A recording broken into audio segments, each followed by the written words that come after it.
नमस्कार। आज की इस तेज रफ्तार दुनिया में जहां हर तरफ बस शोर है, तनाव है, क्या आपको लगता है कि कोई 2500 साल पुरानी सीख हमारी मदद कर सकती है? आज हम गौतम बुद्ध के उन्हीं विचारों की दुनिया में चलेंगे। ये सिर्फ किताबी बातें नहीं हैं, बल्कि ये मन की शांति और एक बेहतर जिंदगी जीने का, कह सकते हैं कि एक प्रैक्टिकल गाइड है। तो चलिए साथ मिलकर इस सफर की शुरुआत करते हैं। अब ये सुनने में तो बस एक अच्छी बात लगती है ना? लेकिन इसके पीछे बदलाव का एक बहुत गहरा मनोविज्ञान है। बुद्ध यहाँ ये कह रहे हैं कि दुनिया का बड़े से बड़ा बदलाव भी कहाँ से शुरू होता है? एक अकेले छोटे से पल से। वो एक पल जब कोई फैसला करता है कि बस अब और नहीं, या वो एक पल जब कोई नफरत के बदले प्यार को चुनता है। हमारी पूरी जिंदगी ऐसे ही तो हजारों पलों को जोड़कर बनी है, और हर पल एक नई शुरुआत का मौका है। तो सवाल ये है कि ये बदलाव शुरू कहाँ से होता है? बाहर की दुनिया से? नहीं, ये शुरू होता है हमारे अंदर की दुनिया से। बुद्ध की हर एक शिक्षा का जो सेंटर पॉइंट है वो है मन। उनके हिसाब से हमारा मन एक जमीन की तरह है, जिस पर हमारे सुख, दुख, डर, उम्मीद सबके बीच पड़ते हैं। हम जो कुछ भी महसूस करते हैं वो सब कुछ इसी जमीन से उगता है। इसका मतलब ये हुआ कि हमारी असलियत हमारे विचारों से बनती है। अब ये कितनी बड़ी बात है और कितनी बड़ी जिम्मेदारी भी। सोचिए, अगर कोई लगातार ये सोचता रहे कि मैं किसी लायक नहीं हूं, तो धीरे धीरे उसके काम में, उसके रिश्तों में, हर जगह उस सोच का असर दिखने लगेगा। और वहीं दूसरी तरफ अगर कोई मुश्किलों में भी ये सोचे कि नहीं, कोई ना कोई रास्ता तो होगा, तो उसका दिमाग अपने आप रास्ते ढूंढना शुरू कर देगा। हमारी हकीकत कोई पत्थर की लकीर नहीं है, ये तो वो मूर्ति है जिसे हम हर रोज अपने विचारों से गढ़ते हैं। देखिए, यहाँ सिर्फ सोचने की बात नहीं हो रही है। ये एक पूरा प्रोसेस है जिसके 3 हिस्से हैं। पहला है विचार, जो एक बीज की तरह है। दूसरा है एहसास या भावना, जो उस बीज को सींचने वाला पानी है। और तीसरा है कल्पना, जो उसे बढ़ने के लिए जरूरी धूप है। जब ये तीनों चीजें, सोचना, महसूस करना और कल्पना करना, एक साथ मिल जाती हैं, तो एक ऐसी जबरदस्त ताकत पैदा होती है जो हकीकत को आकार दे सकती है। तो फिर ये मन आखिर है क्या? बुद्ध के हिसाब से ये कोई चीज नहीं, बल्कि एक लगातार चलने वाली प्रक्रिया है। ये वो आर्किटेक्ट है जो हमारी दुनिया का पूरा नक्शा डिजाइन करता है।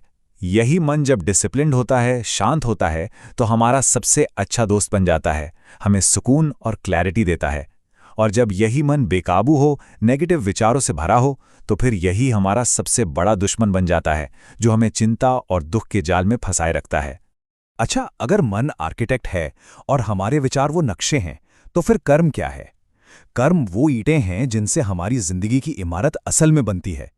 देखिए, हमारे विचार सिर्फ हमारे दिमाग में नहीं रहते, वो हमारे शब्दों से, हमारे कामों से बाहर की दुनिया में आते हैं। यही है विचार से कर्म तक का सफर। यहाँ कर्म के सिद्धांत को कितनी खूबसूरती से समझाया गया है। ये कोई हिसाब किताब या सजा इनाम का सिस्टम नहीं है। ये तो बस कारण और प्रभाव का एक सीधा साधा नियम है। जैसे आपके शरीर के साथ आपकी परछाई हमेशा जुड़ी रहती है ना? ठीक वैसे ही हमारे अच्छे इरादों से किए गए कामों का नतीजा, यानी मन की शांति और खुशी, हमेशा हमारे साथ रहती है। ये कोई बाहर से मिलने वाला इनाम नहीं है, ये हमारे कामों का ही एक नेचुरल रिजल्ट है। और कर्म का मतलब सिर्फ हाथ पैर से किए गए काम नहीं है। हमारे शब्द भी बहुत शक्तिशाली कर्म है। एक तीखा शब्द बिना खून बहाए किसी के आत्मविश्वास को सालों के लिए तोड़ सकता है। और वहीं दूसरी तरफ सही वक्त पर कहा गया एक प्यार भरा शब्द किसी टूटे हुए इंसान को फिर से खड़ा होने की ताकत दे सकता है। इसीलिए सोच समझकर बोलना मन को साधने का एक बहुत जरूरी हिस्सा है। चलिए अब बात करते हैं उस एक भावना की जो हमारे मन की शांति की सबसे बड़ी दुश्मन है। सोचिए, अगर हमारा मन एक शांत झील है, तो गुस्सा वो पत्थर है जो उस झील में जोर से फेंका जाता है। वो पूरी झील में हलचल मचा देता है, पानी को गंदा कर देता है, और फिर हमें कुछ भी साफ साफ दिखाई नहीं देता। ये मिसाल कितनी सटीक है। जरा सोचिए इस इमेज के बारे में। हम सोचते हैं कि हम गुस्सा करके दूसरे को तकलीफ पहुंचा रहे हैं, लेकिन असल में वो गर्म कोयला तो हमारे अपने हाथ में है। हम खुद जल रहे होते हैं। हर वो पल जो हम गुस्से में बिताते हैं वो हमारे शरीर में जहर घोलता है, हमारे दिमाग को कमजोर करता है और हमारी खुशी छीन लेता है। तो बुद्ध हमें सिखाते हैं कि गुस्से को छोड़ देना दूसरे पर कोई एहसान नहीं, बल्कि खुद पर सबसे बड़ा रहम है। तो फिर इसका हल क्या है? क्या अंधेरे से लड़ने के लिए और अंधेरा लाया जाए? बुद्ध कहते हैं बिल्कुल नहीं। अंधेरे से लड़ने के लिए हमें रोशनी चाहिए। उनका तरीका है नेगेटिव चीज का जवाब उसकी उल्टी यानी पॉजिटिव चीज से देना, गुस्से का जवाब प्यार से, बुराई का जवाब अच्छाई से, स्वार्थ का जवाब उदारता से, झूठ का जवाब सच्चाई से। इसी तरीके से नेगेटिविटी का जो साइकिल है वो टूटता है। और ये कोई छोटी मोटी सलाह नहीं है, ये एक यूनिवर्सल लॉ है। ये हमेशा से सच था और हमेशा सच रहेगा, चाहे वो दो लोगों के बीच का झगड़ा हो या दो देशों के बीच की दुश्मनी। नफरत को अगर नफरत से जवाब देंगे तो वो आग की तरह और भड़कती जाएगी, कभी खत्म नहीं होगी। उस आग को बुझाने की ताकत सिर्फ और सिर्फ प्यार, करुणा और समझ में है। हाँ, ये रास्ता मुश्किल जरूर हो सकता है, लेकिन हमेशा की शांति का यही एकमात्र रास्ता है। तो ठीक है, हमने मन को समझा, कर्म के नियम को जाना और गुस्से जैसी नेगेटिविटी पर काबू पाने का तरीका भी देखा। अब सवाल ये उठता है कि हमें अपनी जिंदगी को किस दिशा में लेकर जाना है। इसका जवाब है शांति और करुणा के रास्ते पर। यह सिर्फ बुरी चीजों से बचना नहीं है, बल्कि अच्छी चीजों को एक्टिव होकर अपनी जिंदगी में लाना है। हर बड़ी चीज की शुरुआत हमेशा एक से होती है, एक विचार, एक इंसान, एक दिया। ये बात हमारी दुनिया के नियमों से बिल्कुल उल्टी है ना? जहां हर चीज बांटने से कम हो जाती है, लेकिन खुशी, ज्ञान और प्यार, इनका नियम अलग है। ये वो चीजें हैं जो आप जितना ज्यादा दूसरों को देते हैं, उतनी ही आपके अंदर बढ़ती हैं। एक इंसान की अच्छाई हजारों लोगों को प्रेरणा दे सकती है, और ऐसा करने से उसकी अपनी अच्छाई कम नहीं होती, बल्कि और गहरी हो जाती है। तो एक अच्छी सार्थक जिंदगी का नक्शा कैसा दिखता है? बुद्ध के हिसाब से सबसे पहले अपने होने का मकसद ढूंढो, वो काम जो आपको लगे कि हाँ, मैं इसी के लिए बना हूं। फिर उस काम में अपना सब कुछ झोंक दो पूरे दिल से, और इस सफर में अपने लिए और दूसरों के लिए दिल में दया रखो।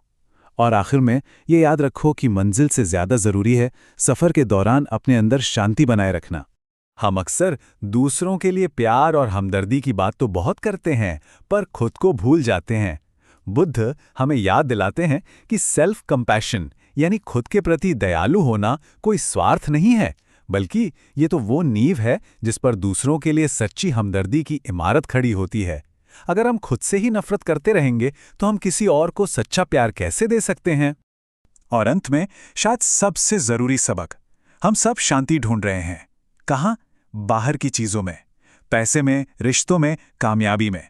लेकिन ये सारी चीजें तो आती जाती रहती हैं। सच्ची टिकने वाली शांति कोई बाहरी हालत नहीं है, वो एक भीतरी अवस्था है। वो तूफान के बीच में भी शांत रहने की कला है। शांति को बाहर खोजना तो ऐसा है जैसे कोई अपनी प्यास बुझाने के लिए रेगिस्तान में पानी ढूंढ रहा हो। तो ये सारी बातें आकर इसी एक शक्तिशाली सवाल पर रुक जाती हैं।